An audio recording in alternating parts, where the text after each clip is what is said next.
안녕하세요. 회사 다니고 있는 30대 중반의 여성입니다. 우리 아빠가 이곳 사연 채널을 자주 듣는데요. 혹시 아빠가 이곳에 사연을 보내지 않을까 싶어서 항상 지켜보고 있습니다. 무슨 연휴인지 모르지만 제 사연은 나오지 않더라고요. 아마 아빠는 자식의 이야기가 흘러나와서 곤란해질까봐 걱정하셔서 사연을 못 보내시는 것 같은데요. 그렇다면 저가 선수를 치겠습니다. 제가 우리 가족에게 있는 이야기 하나 전해드릴게요. 이 이야기는 저가 한 남자를 만나면서부터 시작됐는데 이런 사연 채널의 남자라면 누구인지 아시겠어요? 열의 9은이라는 사연입니다. 제 남편과 관련된 이야기입니다. 저희 남편과 저는 이전 직장에서 회사 동료로 만나 결혼하게 된 부부입니다. 그 시절에는 남편과 결혼할 것이라고 상상조차 못했었어요. 처음에 제게 남편의 인상은 그리 좋지 않았는데요. 함께 동기 연수를 가졌을 때 우연히 모여서 서로의 고향과 학교 이야기를 나누었어요. 제가 바닷가가 고향이 아니고 부모님께서 수산업을 하신다는 이야기를 했더니 취해 있던 남편이 그것을 듣고 농담을 계속해서 했었어요. 남편은 그것을 재미있게 느끼는 듯 했는데 제게는 그 모습이 제 가족과 저를 비하하는 것 같아서 굉장히 불쾌했습니다. 그런데 남편은 전혀 눈치가 없는지 제가 그를 만날 때마다 매번 같은 장난을 치더라고요. 초등학생도 아닌데 나이가 들어서 왜 그런 걸까 싶어서 마음이 상했어요. 동료인데도 남편과 거리를 두려고 했었죠. 그런데 한 회사에서 일하고 나니 그것도 쉽지 않더라고요. 남편은 잘생겼다고 할 수 있는 편이었는데 전 남편을 싫어하는 마음도 모르고 주변에서 자꾸 제게 동료로서 남편과 관계를 맺지 말라고 부탁을 해오더라고요. 당황스러웠어요. 괜히 소개해줬다가 문제가 생기면 제가 잘못을 받을 수도 있고 제게 싫은 사람에 대해 그런 얘기를 꺼내고 싶지 않았기 때문이죠. 하지만 회사 선배들로부터의 요청을 거절하기도 어려웠어요. 못하겠어서 왜 그런 사람과 동기로 연결돼 피곤하게 된 건가 생각하며 누굴 탓해야 할 수도 없는 후회가 들었습니다. 저희 어머니가 고향에서 저를 보러 오셨을 때 저는 날이 갈수록 남편을 싫어하는 중이었어요. 그날 어머니가 회사 앞에 도착하자 사람들의 관심이 저에게 집중되었습니다. 어머니는 다른 면에서는 모두 소탈한데 특히 차에 대한 관심이 많아서 고급 스포츠카를 타고 다니셨거든요. 그 모습을 동기들과 회사 사람들이 보게 되었죠. 그런데 그곳에 우연히 제 남편도 계셨습니다. 그래서 저는 남편이 그것을 보고 놀리지 않을까 걱정했죠. 그러나 더 불행히도 다음 주에 회사 사람들이 어머니의 차를 보고서 한마디씩 하게 되었습니다. 그 사람이 웬일에 저를 보고 장난을 치지 않는 줄 알았는데 대신 자기는 차에 관심이 많다며 저희 엄마의 차에 대해 여러 질문을 하더라고요. 사실 제가 차에 관심이 많은 편이긴 한데 어머님이 타고 오신 그 차가 흔하지 않은 차라서 직접 보는 일이 쉽지 않아요. 그래서 혹시 한 번 더만 차를 볼 수 있을까 하며 제가 정말로 차를 보고 싶어서 요청했어요. 차를 얼마나 좋아해야 그런지 엄마는 한 번 더 차를 보고 싶다며 계속해서 귀찮게 굴더라고요. 나를 따라다닌 남자와 나는 어쩌다 보니 자주 같이 있게 되었고 결국 나는 고향으로 돌아가는 길에 그를 따라 가도록 하여 우리 엄마를 소개했습니다. 그러나 우리 부모님 앞에서 그 사람의 모습이 상당히 의외로웠습니다. 처음에는 농담을 즐기는 철없는 사람인 줄 알았는데 어른들 앞에서는 매우 침착하고 예에 바르며 예의를 갖추고 계셨습니다. 부모님은 그런 남편의 모습에 우리가 잘 어울리길 바라셨고 결국 이야기가 원하던 대로 흘러 우리는 연인으로 발전하게 되었습니다. 그때부터 남편이 처음부터 나에게 관심을 갖고 있었다고 밝힌다고 합니다. 그렇기에 굳이 시시한 농담을 하고 엄마 차에 얼버무려 탔던 거였군요. 그렇게 대해 관심을 가지게 된 것도 있는데 가까워지고 싶어서 핑계를 만들었을 뿐이라고 말했어요. 그렇게 연인으로 발전한 후 남편은 처음 만났을 때의 인상과는 달리 정말로 잘 대해 주셨습니다. 제가 그동안 남편을 오해했나 싶을 정도로 착하고 다정하게 대해 주셨어요. 얼마나 잘 대해 주시는지 이런 사람은 둘도 없을 것 같았어요. 심지어 결혼 얘기가 나오기도 전에 틈만 나면 우리 부모님을 찾아가 아들같이 행동하고 사위처럼 잘 대해주는 모습을 보이는데 정말 대단하다고 생각했습니다. 그렇게 잘 대해서 말할 것도 없고 우리 가족에 대해서도 그만큼 정성을 다해주니 저도 자연스럽게 남편과 결혼을 생각하게 되었어요. 심지어 우리 가족은 이미 그분을 좋아하고 있었어요. 부모님이 사위로 점을 찍어 놓으셨는지 바람을 피우시던데 부모님께서도 제가 하루빨리 결혼하길 바라신다고 하시더라고요. 아직 어리신 나이이지만 일찍 결혼하고 자리를 잡아가시는 것도 괜찮다고 하시던데요. 그리고 얼마 뒤에 남편은 저를 놓치고 싶지 않다며 프로포즈를 해왔고 조금 빠른 결정이었지만 남편의 진심에 감동하여 프로포즈를 받아들였습니다.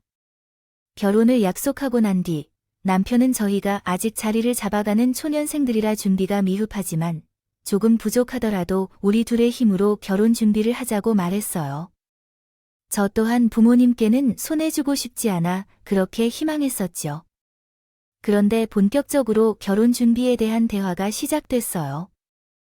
시작하자 남편이 처음 하는 말과 달리 부모님께 도움을 받는 것이 어떨지 물었다. 우리 그냥 부모님께 좀 도움받을까? 확실히 전세보다는 자가에서 시작하는 것이 멀리서 보면 좋을 것 같았다. 갑자기 왜 너무 여유가 없어서 그래? 라고 했다. 그럼 그냥 돈을 더 모아서 천천히 결혼하면 되지.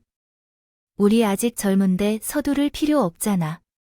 아니, 결혼을 미루는 건 좀 그렇잖아. 아니야, 내 말 신경 쓰지 마. 그냥 원래대로 우리끼리 알아서 하자. 알겠어. 그래 대출을 받으면 어떻게든 되겠지. 결혼이 급하다고 생각 안 했던데.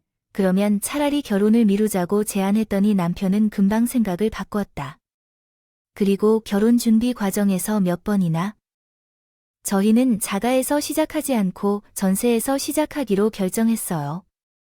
결국에는 처음 약속했던 대로 신혼 준비를 하게 됐죠.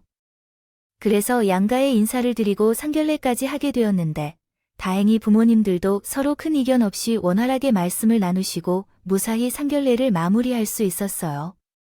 주변에서는 상견례 자리에서 갈등이 많다고 하지만 우리는 좋은 분위기 속에서 모든 일을 원활하게 처리해서 행운이었어요. 하지만 그때부터 남편의 표정이 좀 어둡게 보이더라고요. 그래서 왜 그런지, 무슨 일이 있는지 궁금해졌어요. 그간에 뭔가 이상하다는 생각이 들었죠. 결혼식장이 너무 작은 것 같기도 하고 예물이나 예단도 정말 이게 끝이야. 자기는 욕심 없어. 그래도 한 번뿐인 결혼식인데 이게 맞는 거야? 그게 무슨 말이야? 우리 힘으로 하기로 해서 적당한 식장을 잡은 거고 그래서 예물과 예단도 너무 과하지 않게 잘 맞춘 것 같은데. 뭐가 불만인 거야? 아니야. 그냥 내가 결혼 준비하면서 머리가 복잡해서 그래. 다 정해졌는데 이제 와서 무슨 얼빠진 말을 하는지 저는 남편의 마음을 이해할 수 없었습니다. 결혼 준비를 시작하고 나서부터 남편이 이상해졌다 싶었죠. 당황스러운 남편의 모습에 결혼식을 앞두고 걱정했었지만 다행히 남편은 더 이상 이상한 행동을 보이지 않았습니다. 부부들과 똑같이 행복한 결혼식을 올릴 수 있었고 남편 또한 결혼 전에 보이던 이상한 모습은 없어지고 원래의 남편으로 돌아왔어요. 다만 결혼 전과 조금 달라진 점이 있었어요. 결혼식을 올린 후 남편은 저에게 집중하기보다는 친정 부모님께 더 많은 신경을 썼어요. 보통 부부들은 신혼 때 서로에게 집중하며 가족의 방해를 피하는데 남편은 그보다 심한 것 같아요. 제가 아닌 저희 친정 부모님을 챙겼습니다. 처음에는 남편에게 왜 내가 아닌 우리 부모님께 더 많은 신경을 쓰냐고 물어보지도 못했어요. 다른 사람도 아니고 저희 부모님께 잘하는 거니까 제가 속이 좁아 보일까 봐요. 질투심이 많아 보일까 봐서 말이에요. 그래서 친구들에게만 제 고민을 이야기하다가 친구들이 지금 생긴 서운함이 다른 곳으로 번져 다툼이 생기기 전에 제 고민과 심정을 남편에게 솔직히 말하는 것이 좋겠다고 조언을 받았어요. 저희 부모님과 관련된 일이니까 다툴 일은 없을 거라는 말이에요. 혼자서 애달고 있는 것보다는 대화로 푸는 것이 맞는 것 같아요. 퇴근 후 집으로 온 남편을 붙잡아 그러고 있는 중이에요. 일에 대해 대화를 나누었습니다. 그런데 남편의 대답에는 할 말이 없어졌어요. 그래서 나는 혼자 이 문제에 마음을 쓴 것 같다고 했어요. 웃지 마세요. 나는 나름 심각했다고 생각해요. 솔직히 좀 이상한 것 같아요. 다른 사람들은 신혼이면 하루 종일 둘이 뭘 할지 고민하는데 당신은 우리 부모님 생각을 하고 있었잖아요. 그런 모습 보면 사람이 나랑 결혼한 후에 날 다잡은 물고기로 생각하나 봐요. 혹시 내가 결혼한 뒤에 당신을 상상한 것과 다르다고 느껴서 실망했나요? 말이 항상 우리 부모님만 타령이라서 그렇게 했던 거예요. 그건 당연히 사랑한다는 데서 온 것이에요. 장인어른, 장모님께 더 잘하려고 노력했던 거예요.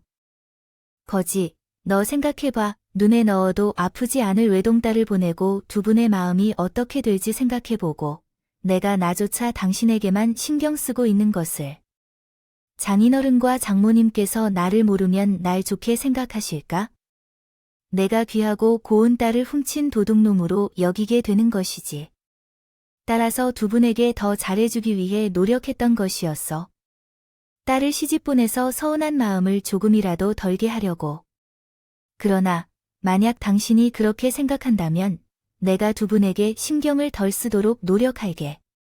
그렇게 함으로써 될 것이야. 그 부모님께 잘하는 이유가 그것 때문이라고 하니까 어떻게 해야 할지 내가 할 말이. 그러나 이러한 행복 속에도 약간의 걱정이 있었습니다. 이번에도 남편의 행동이 원인이었는데 그의 친정에 지나치게 신경을 쓰는 것을 느꼈습니다. 왜 그렇게 관심을 갖는지 이해할 수 없었지요. 저희 아빠와 엄마가 아닌 저희 친가와 외가 집안에 대해 궁금해했어요. 수정아 아버님은 무엇을 하시는지 어떻게 시작하게 되셨는지 궁금했어요.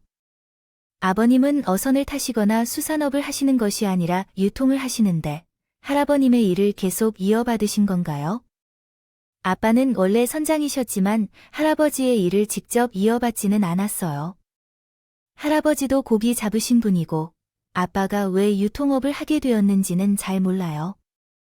제가 유치원에 다니기 전에 고기 잡는 일을 그만두고 유통업을 시작했어요. 하지만 왜 아빠가 그 결정을 내렸는지에 대해서는 그냥 아버님이셔서 뭐 어떻게든 시작하셨다고 생각해요. 아빠께서 왜 그 일을 하시게 되셨는지 궁금해서 아버지께서 사업 관련해서는 저에게 조금 더 말씀을 해주시지 않아서 항상 궁금했어요. 아빠께서 사업 관련해서 말씀을 안 하시는 이유는 혹시 우리가 그 일을 하겠다고 뛰어들까 봐 걱정하시는 거래요. 아버지에게는 그 일이 또 고향이 애증의 존재라고 하셨어요. 원래 아빠는 서울로 올라가서 사업하려고 했는데 할아버지께서 도움도 안 주시고 못 떠나게 하셔서 억지로 그곳에 남게 되셨다고 하셨어요. 그래서 항상 서울로 못 올라간 게 아쉽다는 마음이 많아서 이런 이유로 제게나 당신에게나 여기서 아빠의 일을 관심 가지는 걸 선호하지 않는 거라고 하셨어요. 혹시 자리라도 잡겠다고 생각할까봐 그러신 거라고 하셨어요.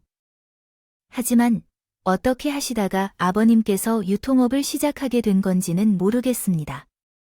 선장님의 직업에서 갑자기 유통업을 선택하시는 것은 쉬운 결정이 아닐 것입니다.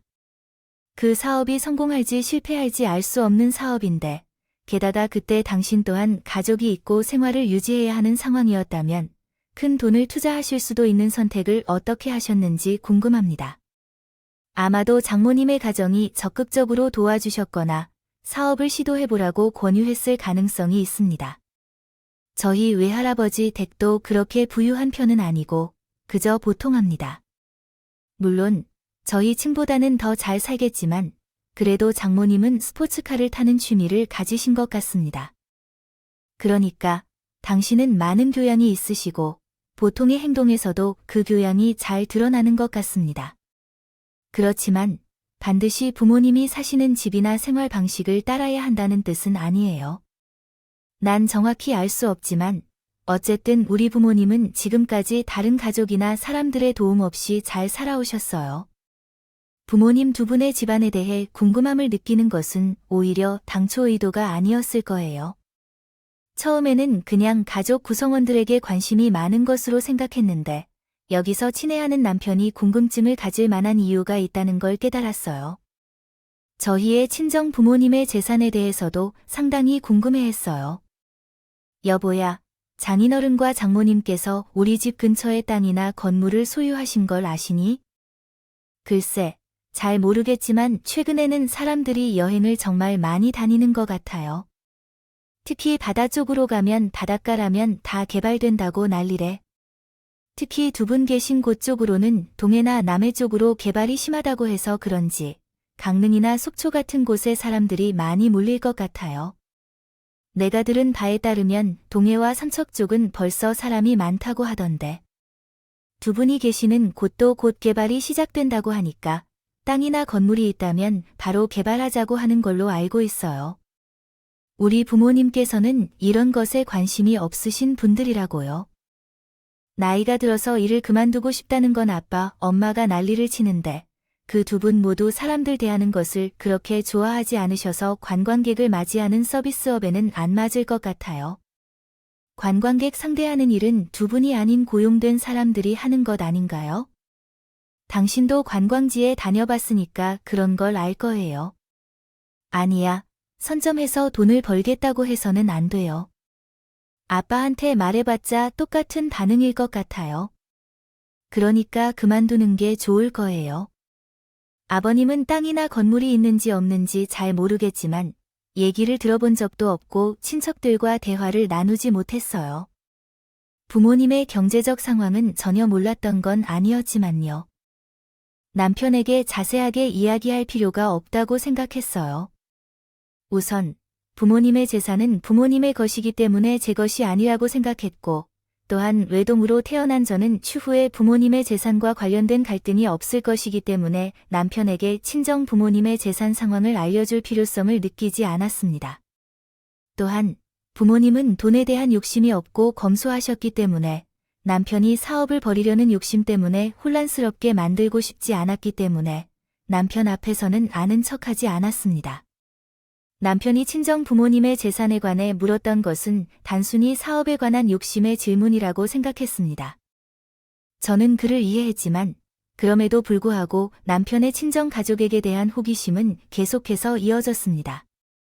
어느 날 우리의 친정 아버지가 어떤 업무를 하는지 직접 보고 싶다며 그의 사무실을 방문하기까지 했고 다른 날에는 친정 아버지가 하는 일을 배우고 싶다는 말까지 했던 적도 있습니다. 그 시절까지는 남편이 이러한 행동을 하는 이유를 전혀 이해할 수 없었습니다. 그저 그가 이상한 사람이라고만 생각했지요. 그의 엉뚱한 행동이 결혼 생활에서 약간의 걱정이 되긴 했지만 그건 큰 문제가 아니었습니다. 저에게는 잘해주고 또 친정 부모님께도 그랬기 때문이었죠. 너무 잘하고 있었는데도 뭐 그 정도였을 뿐이죠. 모습이 애교스럽게 보일 정도였습니다. 그렇게 우리가 정말 행복한 결혼 생활을 즐기고 있다고 생각했던 중이었는데 제가 남편과 결혼한 지 1년도 채 되지 않은 시기에 저희 친정에서 가슴 아픈 일이 벌어졌어요. 갑작스러운 사고로 인해 엄마가 세상을 떠나셨죠. 한순간에 벌어진 예상치 못한 사고로 인해 엄마를 잃게 되고 아내를 또 잃은 저와 아빠는 큰 충격과 슬픔에 휩싸였습니다. 아빠와 저는 엄마의 장례를 무사히 치르기 위해 정신을 차리고 상을 치렀지만 전혀 정상적인 상태가 아니었어요. 장례를 잘 치르고 있다가도 주춤하는 기계처럼 실수를 범하고 말았죠. 하거나 정신을 놓고 있을 때 많았습니다. 그런 저와 아빠의 실수를 아무 일도 없었다는 것처럼 메워준 것은 남편이었습니다. 남편은 제가 엄마의 사고 소식을 듣고 병원으로 달려갈 때부터 엄마를 추모원에서 모실 때까지 제 곁에서 저를 지켜주었습니다. 또 자식 앞에서 약한 모습을 보이기 싫어하는 아빠에게 어깨를 내어주며 든든한 가족 구성원으로서 힘이 되어 주었죠. 모든 상황을 다 알게 된 지금도 그 당시 남편이 엄마 장례를 치르며 도와준 일에 대해서는 고마워할 만큼입니다. 그만큼 저와 아빠는 남편에게 고마운 마음이 컸지만 그 당시에는 그 마음을 표현할 여유가 없었습니다. 장례를 마친 뒤에도 아직 엄마를 마음속에서 떠나보내지 못했으니까요. 처음 사고 소식을 들었을 때와 같이 큰 충격과 슬픔에 빠져 힘들어했습니다. 그래도 시간이 흐르며 엄마의 죽음을 인정하고 받아들이게 되었습니다. 하지만 누구보다도 엄마의 빈자리를 크게 느끼고 계셨던 아빠는 저희와 다른 사람들에게 내색하지 않으셨지만 꽤 오랜 기간 엄마를 그리워하시며 홀로 힘들어하셨습니다. 그때 아빠가 다시 일상으로 돌아올 수 있게 도와준 사람은 바로 남편이었습니다. 남편은 아빠가 걱정된 마음에 홀로 가겠다던 저와 같이 친정으로 내려가 주었고 어쩔 땐 먼저 나서서 아빠에게 가자고 제 손을 이끌기도 했습니다. 그리고 제가 다른 일로 아빠를 챙길 수 없을 때도 남편이 아빠를 신경 써줬습니다. 써드린 거예요. 그것은 아빠에 대한 진심 어린 배려였어요. 아빠도 이를 통해 본래의 표정을 점차 찾아가기 시작했죠. 하지만 엄마의 사고에서 비롯된 우리 집안의 불행은 아직 끝나지 않았습니다. 또 다시 시련이 찾아왔어요. 방금 엄마를 잃은 아픔에서 벗어난 아빠가 간경화 상태에 이르러 간암 판정을 받았습니다. 의사 선생님은 아빠의 상태가 당장 위급한 상황은 아니라고 하셨지만 치료를 위해 간 이식이 필요하다고 말씀하셨어요. 어떤 방향으로 치료를 받든 최종적으로 간 이식을 하게 될 것이며 의사 선생님은 수주인 간 이식이 가장 좋은 선택이 될 것이라고 설명해 주셨죠. 결국 간 이식을 받아야 한다는 결정에 대해 망설일 이유가 없었어요. 그래서 제가 간 이식을 지원하겠다고 말하려 했는데 그때 옆에서 의사 선생님의 말씀을 함께 듣고 있는 남편이 저보다 먼저 자청했어요. 아빠의 이식 수술의 동원자가 되겠다고 말했어요. 비록 그 사람이 제 사위라고 할지라도 어쩔 수 없이 자신이 먼저 스스로 장기를 기증하게 하겠다는 결정을 내려야 하는 것은 누구에게나 가혹한 일일 것입니다. 그런데 남편은 그 어려운 선택을 조금도 망설임 없이 먼저 자청했어요. 그러나 제 입장에서는 그러한 남편의 선택을 지켜만 볼 수 없었습니다. 그리고 자식이 있는 저에게는 어떤 위험 부담이 있을지 모르는 상황에서 나는 남편을 떠밀 수 없었어요. 진심으로 고마워요. 하지만 아빠의 이식 수술에는 제가 참여할게요. 당연히. 당신도 아버지의 자식이지만 당신에게 부담을 주고 싶지 않아요. 제가 이식 수술에 적합하지 않은 것도 아니거든요. 만약에 검사 결과 제가 적합하지 않다면 그때 당신에게 부탁할 거예요. 당신이 말한 대로 제 역시 아버지의 자식이니까요. 하지만 왜 그냥 두고 있을까요? 회복해도 남자니까. 조금이나마 더 건강한 제가 더 빨리 회복될 것 같아요. 그리고 우리 곧 아이를 낳을 거잖아요. 요즘 공유자 조건을 맞추는 것도 어렵지 않다고 하더라고요. 제가 조건만 지킨다면? 맞으면 내가 하는 게 맞지. 그래도 우리 아빠일 텐데 그렇게 생각하지 말라고 하니까. 아버님은 내 아버지이기도 하셔서 너무 마음 쓰지 마세요.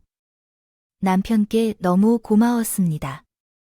그리고 이런 남편을 만나 결혼해서 함께 살 수 있다는 게 평생의 행복이자 행운이라고 생각했죠. 남편이 이식 수술을 받아야 한다는 사실을 알게 된 아빠도 처음에는 사위에게 피해를 줄 수 없다며 단호히 거절하겠다는 의사를 밝혔지만 결국에는 감사의 뜻을 표현하며 남편의 결정을 받아들여 주셨어요. 이후 남편이 이식 수술 공조자로 적합하다는 검사 결과가 나오고 곧바로 수술 일정을 잡게 되었습니다. 이식 수술을 받기 전까지 약 2주의 시간이 남았을 때 남편은 그 나머지 기간을 다시 한번 우리 가족을 위해 바쁘게 보냈어요. 이식 수술 후 나 자신과 아빠를 돌보게 될 것이라 말하면서 수술 후 아빠가 편히 집에서 생활할 수 있도록 친정집을 정리할 것이라고 했어요. 제가 하겠다고 거부했지만 남편은 우리 둘을 돌볼 체력을 비축하고 있어야 한다며 저를 말렸습니다. 그리고 청소부까지 하면서 우리 친정집을 정리해 주셨어요. 그 당시에는 남편에게 고마워하는 말만 할 수밖에 없었어요. 더 정확히 제 마음을 남편에게 전달하고 싶었지만 결국 고마워하는 말보다 더 잘 말할 표현이 없었어요. 남편에게 평생 좋은 일을 해주고 갚아야 할 빚을 느낀 채 있던 저는요. 당장 다가온 이식 수술에 집중하며 수술 후 두 사람을 어떻게 간호해야 하는지, 그리고 어떻게 빠르게 회복시킬 수 있는지 나름대로 공부했습니다. 회사 업무와 공부를 병행하면서 바쁘게 생활하다 보니 어느새 이식 수술 전날이 되었습니다. 그런데 그때 바로 전날까지 웃는 얼굴로 대해주던 남편이 갑자기 딱딱한 표정으로 저에게 다가와서 믿을 수 없는 이야기를 전했습니다. 갑자기 이런 일을 말해서 미안한데 나는 수술을 못하거나 안 할 것이라고 해. 장인어른이 아니라 당신 아버지한테 이식 수술을 해줄 사람을 다시 찾아봐 라는 말에 갑자기 그게 무슨 뜻인지 이해할 수 없었습니다. 당신의 건강이 좋지 않거나 무서워서 그래? 그래서 우리 이혼하자. 내 마음은 바뀔 생각이 없으니 괜히 날 붙잡으려 하지 마. 너도 내 아버지 때문에 정신없는 상황인데 내 곁에서 힘 빼지 않아도 돼. 그러니까 빨리 합의하고 조용히 이혼하자. 왜 계속 엉뚱한 소리만 하는 거야? 뭐 할 거 있어? 갑자기 수술 못 하겠다고 하더니 왜 이혼하자는 말을 하니? 현재 상황이 어떤지 알면서 이유를 들어봐야 해. 내가 그렇다는데 내가 알아서 그렇게 하면 될 거잖아. 나이 결혼 속일까 생각해요. 솔직히 말하면 당신 집안이 꽤 잘 사는 줄 알았거든. 그래서 의도적으로 당신에게 접근했어요.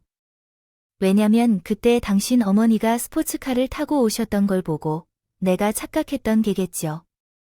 당신이 부잣집 딸이라고, 그리고 남편은 제가 부잣집 외동딸이라고 생각해서 제게 다가왔다고 합니다. 그래서 애초에 회사 동료로 만났을 때부터 첫눈에 반했다는 것이 제게 관심이 있어서 장난친 게 아니라는 거 전혀 거짓말이에요. 고급차에 대한 관심은 사실이긴 하지만 그 차를 핑계로 해서만 아니라 차를 이용해 우리 집안의 재력을 갖게 된 점 때문에 만남을 가지려고 한 거였습니다. 저는 관심을 많이 뒀다. 그러나 몇 차례나 남편의 외도를 알아차릴 수 있었던 상황이 있었습니다. 물론 그때는 남편의 이상한 행동과 엉뚱함으로 잘못 생각하여 눈치채지 못했지만요. 우리가 신혼집을 구할 때 결혼 전 합의했던 대로 남편이 친정의 도움을 받아 자가를 구입하자고 은근히 졸랐던 적도 있었죠. 또한 결혼식장이 강남에 있다는 얘들과 예단만이 맞는지 의심스러운 표정을 지었던 적도 있었죠. 이 모든 것은 우리 집에 재산이 많다고 생각했고 자신이 기대한 대로 결혼이 진행되지 않자 당황하여 나온 행동들이었어요. 연애할 때부터 부모님께 존중을 표하고 친정집을 자주 방문했던 것은 우리 부모님이 보유하고 계신 재산을 알아보기 위한 행동이었어요. 그러나 자세히 살펴보면 처음 생각한 것과 다르다는 사실을 알게 되었어요. 스포츠카를 제외하고는 아무런 사치품도 없고 소박한 살림이었거든요.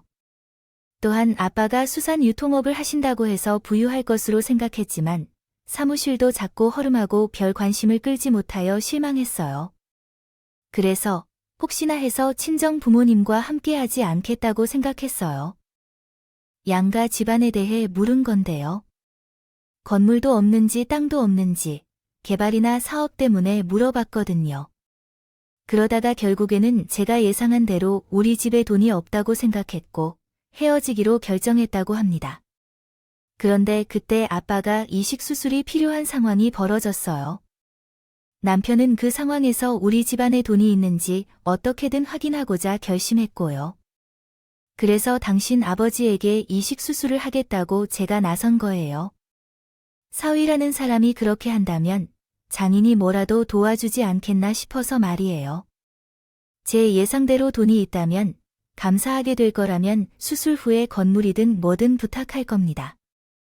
사주겠다, 뭐 차라도 한 대 뽑아주겠다. 그런 보답 정도는 할 줄 알았지. 그럼 그때 받는 보답의 규모로 당신 집안의 재산을 가늠하려고 했고, 아니면 당신 아버지가 유언을 한 줄 알았어. 수술을 해도 무조건 살아날 건 아니니까 재산이 이만큼 있고 이건 어떻게 할지, 어떻게 해야 할지 이 정도 말은 할 줄 알았지. 그런데 그런 말 한마디도 없었어. 그래서 나는 진짜 마지막으로 당신 아버지 사무실을 좀 뒤져보려고 했거든. 그러나 뒤질 것도 없었어. 문이 잠겨 있어서 못 들어가기도 했는데 강제로 문을 열면 건물이 무너져서 나만 다칠 수도 있어서 그냥 돌아왔다고. 그딴 곳에 있어봤자 뭐가 있을까 생각했어. 전에 보았던 것 같은데 금고도 하나 없는 것 같았더라. 어쨌든 당신의 집안은 정말로 엉망이었어. 낡은 시골 집안에서 흔히 볼 수 있는 그런 집안이었지만 아무도 불평하지 않았어. 모든 것은 내 착각이고 내 선택이었기 때문에 지금이라도 빨리 당신 때문에 얽힌 내 삶을 해방시키기 위해 이혼을 제안하는 거야. 물려받을 재산도 없는데 빨리 손절해야 해. 적어도 한 살이라도 어릴 때 새로 시작해야 해. 내가 상상했던 삶을 살 가능성이 높지 않을 것 같아. 당신도 적어도 한 살이라도 더 어릴 때 이혼해야 해. 결혼 시장에서 가치를 인정받지 못하는 당신은 나이가 들면 더 불면족이 되겠지. 그래서 우리 서로 편하게 가는 게 좋을 것 같아. 이혼을 제안했지만 말로 표현할 수 없는 분노가 치솟았습니다. 놀랍게도 눈앞에 있는 남편이 먼저 물러서지 않았습니다. 내일 아빠의 이식 수술이 취소될 위기에 처한 상황이었기 때문에 수술 문제에 집중해야 했습니다. 그래서 쓰레기 같은 남편과 시간을 허비할 여유가 없었습니다. 이래서 이혼을 마음대로 결정하도록 말을 남기고 아빠의 이식 수술에 관해 조사하게 되었습니다. 제가 있어서 이식 수술에 큰 어려움을 겪지 않을 것으로 생각했지만 의외의 결과로 인해 이식이 불가능했습니다. 내간 크기가 너무 작아 공유에 부적합하다는 결과가 나타났죠. 병원 측에서 공여자나 기증자가 나인지 될 예정입니다. 조금만 더 기다려 보자고 했어요. 당장 수술을 못하게 됐다고 아빠의 건강에 큰 문제가 생기는 건 아니었습니다만 남편이 왜 수술을 취소하게 되었는지에 대해서는 아빠에게 어떤 식으로든 설명을 해드려야 했어요. 처음에는 몸이 아프신 아빠께 안 좋은 영향을 끼칠까 싶어서 남편이 한 짓을 거짓말로 숨기려 했습니다. 그런데 그것도 안 되겠더라고요. 그날 이후 아빠를 찾아오지도 않고 아빠의 연락을 받지도 않는 남편의 행동으로 인해 아빠가 자세히는 모르겠지만 어느 정도 눈치를 채시겠다 싶었습니다. 그래서 상황을 솔직히 말씀드리는 게 더 낫겠다고 생각했죠. 죄인이 된 기분으로 정말 어렵게 아빠 앞에서 남편과 있었던 일들을 말씀드렸어요. 제 이야기를 들으신 아빠는 아무 말씀도 하지 않으셨습니다. 다만 이혼하면서 자신에게 신경 쓰느라 손해보는 일은 없어야 한다는 말씀만 남기셨죠. 제 앞에서 화조차 내지 못하는 아빠의 기분을 눈치챘던 저는 정말 죄송했습니다. 또한 그만큼 화가 났어요. 그 분노는 당연히 남편에게 향해 있었죠. 하지만 손해보지 말라는 아빠의 말씀에 따라 그 분노를 직접적으로 남편에게 표현하지 않았어요. 상대를 할 가치도 없는 인간 쓰레기라고 생각했기 때문에 얼른 관계를 끝내고 아빠 일에만 신경을 쓰고 싶었습니다. 그래서 남편과 합의하여 이혼을 결정하게 되었어요. 그 과정에서 재산 관련 손해를 감수해도 괜찮다는 마음으로 모든 것을 세세하게 체크하며 분할했습니다. 이렇게 남편과 공통으로 이혼 절차를 진행하면서 다행히도 아버지의 간이식 문제가 해결되었습니다. 사촌 오빠 중 한 분이 아버지 상황을 듣고 즉시 이식 수술을 도와주겠다는 연락을 주셨어요. 의사들도 간이식 수술을 즉시 진행할 수 있을 정도로 사촌 오빠의 건강 상태가 좋다고 말했죠.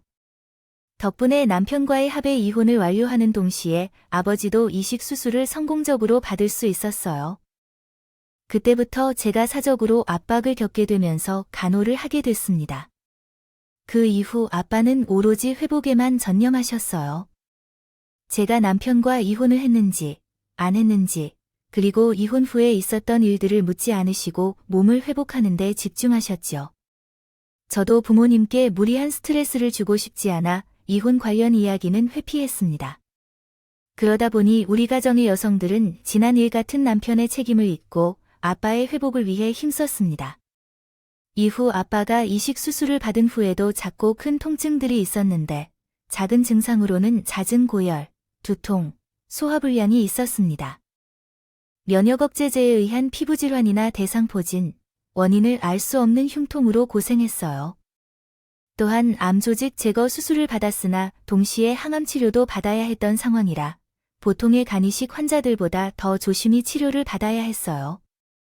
그러나 다행히 간이식 관련 피검사와 CT 검사 결과는 한 번도 문제가 없었어요. 암 치료도 원활하게 진행되었고 간 수치 및 종양 표지자 수치도 정상 수준으로 회복했어요. 수술 후 1년이 지나면서 모든 것이 회복된 상태로 의사 선생님께서 말씀하셨어요. 이후 외래 진료와 검사를 꾸준히 받으며 계속해서요. 관찰해야 했고 일반인들보다 조심해야 할 것이 많았지만 완치 판정을 받은 것과 다름없다고 말했습니다.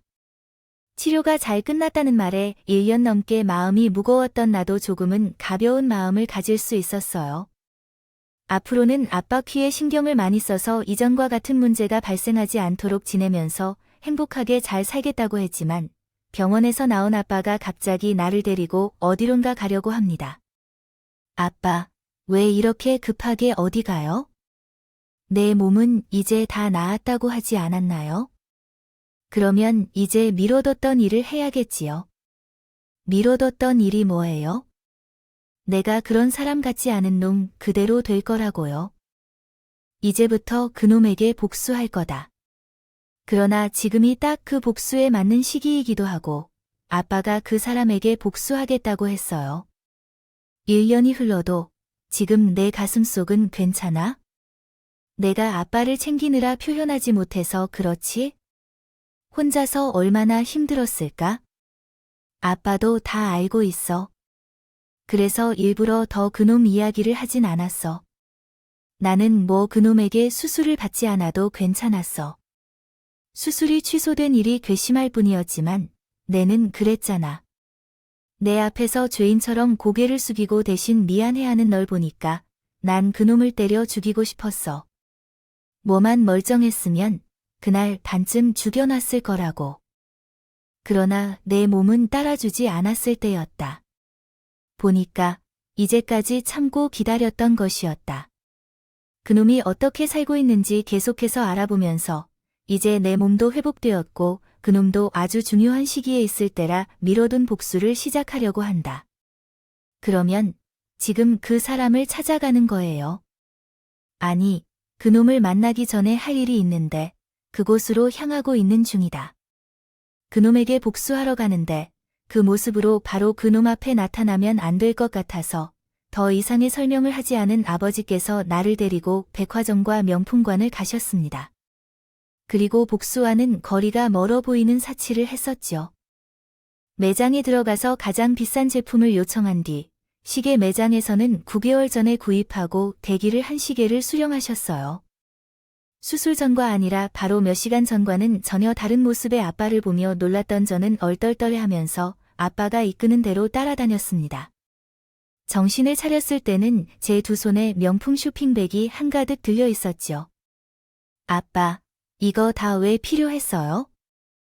회사원들이 내가 언제 이런 걸 입고 언제 다니겠다고 이런 소비를 하는 게 이해가 안 된다고요. 그러자 아빠는 그 짓을 벌인 이유가 돈 때문이라고 말했어요.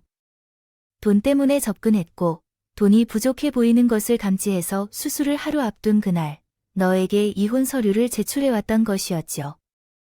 장갑이 뒤집히는 거 말이야. 가장 좋은 방법은 뭐가 될 것 같아? 그건 역시 돈이지. 그걸 바보 같은 놈이 놓칠 수 있는 행운을 직접 망쳤다는 걸 깨닫게 해줘야겠지 않겠어? 그래야만 후회하며 땅을 쳐야지. 그러니까 이 모든 것이 그 놈이 후회하게 만들어줄 준비물인 거야. 자, 이제 집으로 돌아가자. 방금 곧 도착할 거라는 연락이 왔으니 곧이어 아빠가 집으로 데려다 주셨고 막 도착해서 얼마 안 가서 더 놀라운 게 제게 나타났어요. 이번에는 고급 스포츠카였어요. 그것도 아빠의 것과 제 것을 합쳐서 2대나 된 말이죠. 아빠, 이건 뭐예요? 이 차들도 아빠가 계약하신 거예요? 아이, 그럼 그놈 자주 한다며 분명히 품이야 별 감흥 없을 수도 있겠지만 이 차를 보면 좀 다르지 않겠어요? 놀랄 것도 놀랄 일인데 자기도 후회할 짓만 안 했으면 이 차를 탔을 생각에 아마 자기 원망을 엄청나게 할 거예요. 등록도 대행으로 다 해놓은 거니까 내일 각자 한 대씩 타고 그놈 만나러 가자. 드라마나 영화 속에서도 이런 일은 보지 못했어요. 값비싼 것들이 물밀려 들어오듯이 들어와서 전부 제 것이라고 했죠. 몇 시간 동안은 제 것이 된 것처럼 그 명품들을 보면서 넋이 나갔습니다. 그러더니 갑자기 내일 전 남편을 찾아간다고 한 아빠의 말이 떠올랐어요. 급히 아빠에게 내일 무슨 일이 있는지 물어봤습니다. 생기냐고 물어봤지만 아빠는 자신이 다 알아서 처리하겠다며 너는 걱정 말고 즐겨 했습니다. 오랜만에 기쁜 아빠의 얼굴을 보며 더 이상 물어봐도 제대로 된 설명을 듣지 못할 걸 깨달았고 결국 아무 변화도 없이 방으로 돌아왔습니다. 그리고 내일은 도대체 어떤 일이 벌어질지 걱정과 기대하며 잠자리에 들었습니다. 다음 날 어제 받은 스포츠카의 운전대를 잡고 아빠를 따라 나섰습니다. 아빠가 몰던 차량을 따라 도착하니 경기도 근처의 한 카페였어요. 당연히 전 남편이 지내는 집 근처로 가려고 했는데 한가한 카페에 도착해서는 좀 의외였죠. 카페 안에 들어섰는데 그곳에 온 이유를 알게 되었어요. 거기에 전 남편이 있었거든요. 남편은 유리창 너머로 우리 모녀가 고급 스포츠카에서 내리는 걸 봤는지 얼굴에 놀란 표정이 역력했습니다. 우연히 우리를 마주친 것인지 놀란 표정이 아니었죠. 당신들이 어떻게 그런 고가의 차를 타고 있는지에 궁금한 눈빛을 보내고 있었어요. 그러나 놀라고 있는 남편뿐만이 아니었어요. 처음 뵌 여자 2명과 함께 있었죠. 누군가 누구인지 궁금해 고개를 돌리며 두 사람의 얼굴을 확인하고 있었는데 아버지가 제 손을 잡고 남편과 두 여자가 앉아있는 좌석 쪽으로 갔어요. 그리고 남편의 뺨을 때렸죠. 퍽 하고 뼈에 울리는 소리가 들리며 저를 포함하여 자리에 앉아있던 2명이 혼란스러운 표정을 지었습니다. 여자는 정말 깜짝 놀라서 아이고, 이 사람 미쳤나? 왜 사람을 때려? 라고 말했어요. 당신이 미쳤어, 이 녀석아. 뺨 한 대 맞은 것으로 왜 호들갑을 떨어요? 누군가의 목숨이 달린 수술이 취소되더라도 평창하게 있더군요. 왜 운이 없게도 미친 녀석을 만나서 자기야, 가자고 해요. 장모님, 일어나셔야 해요. 정말 미친 사람 같은데 자리를 피하는 것이 좋을 것 같아요. 경찰에 신고하는 게 더 나을 것 같아요. 어디로 가려고요? 이런 분들이 오늘 날 보러 여기까지 오셨는데 여기 제가 설명한 증거들이에요. 이건 제 이식 수술과 관련된 서류들이고 이건 제 딸에 대한 것입니다. 이혼 서류입니다. 마음껏 보세요. 궁금하시거나 제가 말한 부분이 기억나지 않으시면 언제든지 물어보시고요. 지금 뭐 하는 거야? 이 서류들 뭐지? 그리고 당신은 왜 우리 장모님과 이 사람을 만난 거야? 왜? 저도 아빠에게 물어보고 싶은 게 있었어요. 아빠는 앉아있는 두 사람과 이미 만난 적이 있어 보였어요. 도대체 어떻게 된 일인지 아빠에게 물어보고 싶었던 찰나, 아빠 입에서 먼저 제가 궁금했던 내용들이 나왔습니다. 자네가 된 인간 쓰레기가 또 다른 사람을 피해주면 안 되는 거 아니냐? 전에도 이번에도 사랑이 아니라 돈을 보고 하는 거잖아. 결혼하는 모습인데, 그리고 과거에 있었던 일을 숨기는 것 같고, 그래서 나는 찾아가서 분위기가 맵고 트라우마를 가지고 있는 이야기를 했어. 그러나 당신이 연기를 잘해서 믿을 수 없다고 하시자 우리는 관련자들이 다 모여 확인하도록 제안했어. 우리의 주장을 뒷받침할 증거도 가져온다고 밝히고 그래서 서류를 제시할 거야. 뭐가 잘못되었는지 우리가 잘못한 게 아니라면 당신이 많이 잘못했기 때문에 제발 방어해주는 게 좋을지도 몰라.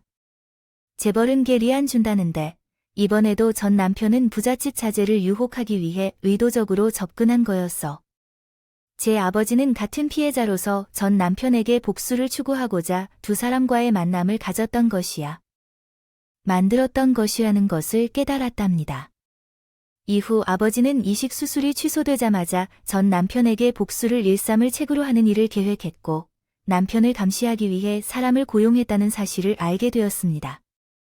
그리고 남편이 다른 여성에게 돈을 뺏으려는 행동을 하거나 또한 저와 같은 방식으로 신뢰할 만한 사위로 속이려 한 일 등의 행동을 하고 있음을 알게 되었죠. 과거의 일을 진실을 토대로 밝히겠다는 결심을 한 아버지의 계획은 성공적으로 진행되었습니다.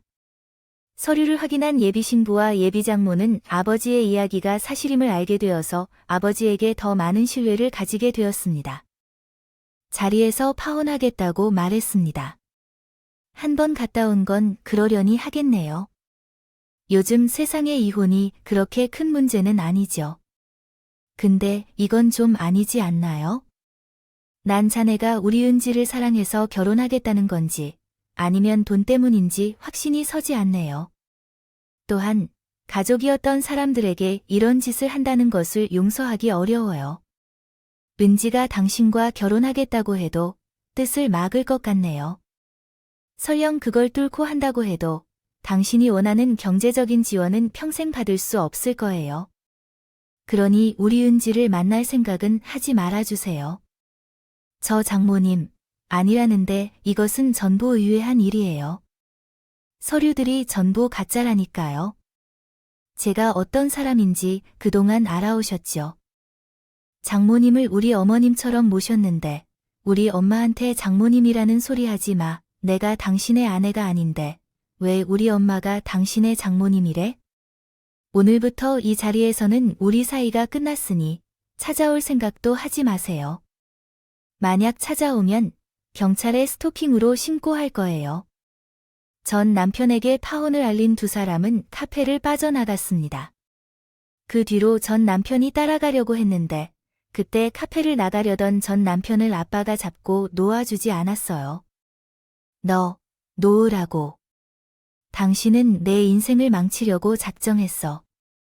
왜 잘 사는 사람 사이에 끼어들어서 회방을 놓는 거야? 이 뻔뻔한 새끼 봐. 다른 사람들의 삶을 망칠 뻔한 사람은 너야.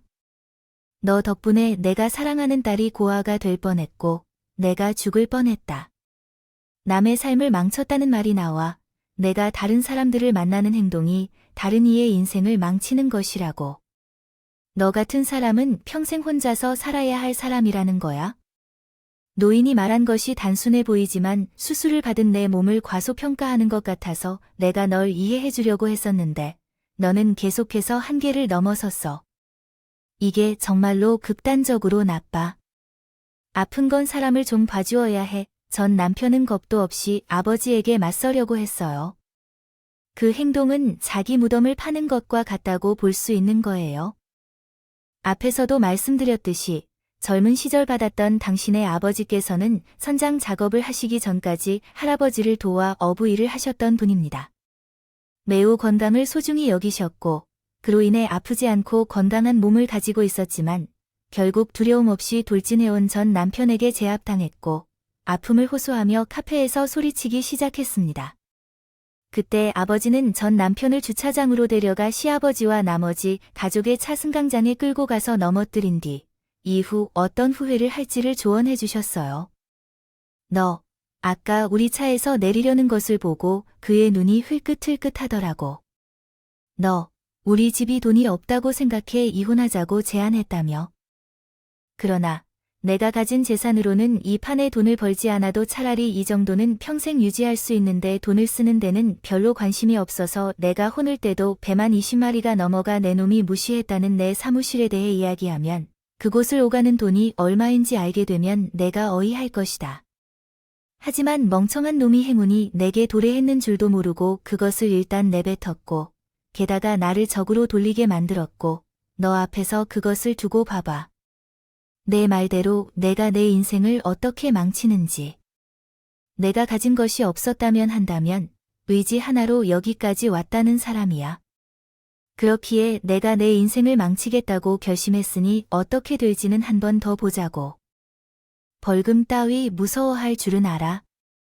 내가 너를 괴롭힌다고 해서 벌금이 얼마 나오든 변호사 비용이 어떻게 되든 나는 박사에게 낼 거야. 알았지?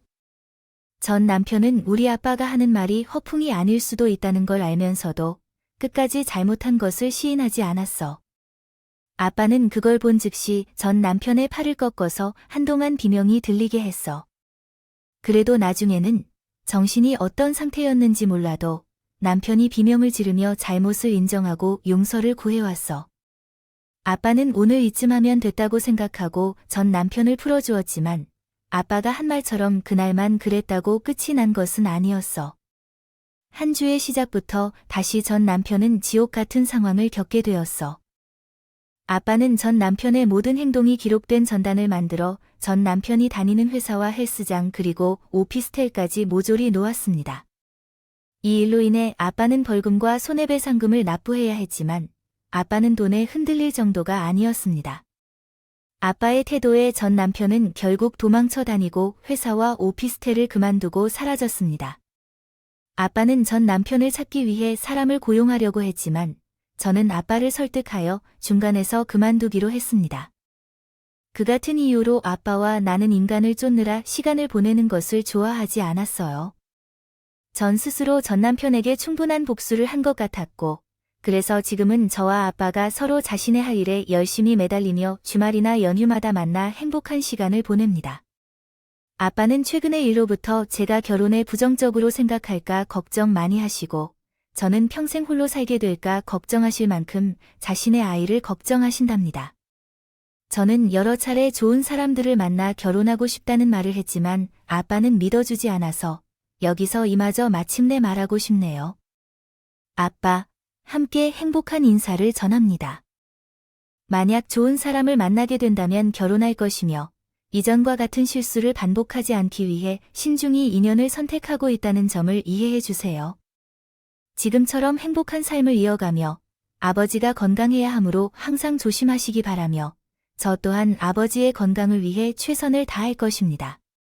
이에 우리가 주말에 만나서 사랑을 함께하고자 합니다. 마지막으로 이야기를 끝까지 읽어주셔서 감사하며 모두가 행복하고 건강하길 바랍니다.